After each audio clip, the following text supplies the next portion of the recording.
Basic যদি আমরা clear না করি তাহলে আমাদের যে সমস্যাগুলো হবে সেগুলো হচ্ছে যেগুলো থেকে পরীক্ষায় প্রশ্ন আসে সেই টপিকগুলো আমরা যতই পড়ি যতই মুখস্থ করি না কেন আমরা ভুলে যাব।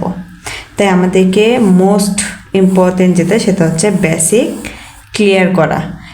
কথা হচ্ছে এখন বেসিক তাহলে আমরা কোথা থেকে ক্লিয়ার করব, কোন বইগুলো বেসিক ক্লিয়ারের জন্য সেরা, এগুলো এখন আমরা জানবো। ফার্স্ট আমরা যেটা করব যে ক্লাস 9-10-এর যে বাংলা ব্যাকরণ বইটা আছে এই বইটা পড়বো, তাহলে বাংলা ব্যাকরণের যে বেসিক সেটা ক্লিয়ার হবে। তারপর আমরা যেটা করব গণিতের জন্য ক্লাস 8-9-10-এর যে বোর্ড বইটা আছে সে বইয়ের যে গণিতগুলো রয়েছে সেগুলো পড়ার চেষ্টা করব।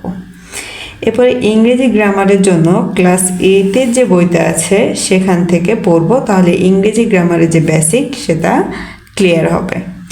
এবার জিকে পড়ার জন্য ক্লাস 9-10-এর যে বাংলাদেশ ও বিশ্ব পরিচয় বইটি রয়েছে সে বইটি পড়ব।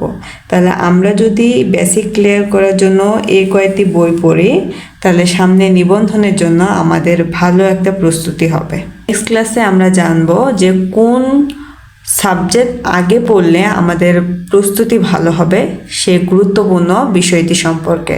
তাই চ্যানেলটিকে সাবস্ক্রাইব করুন এবং আমার পাশেই থাকুন। ধন্যবাদ।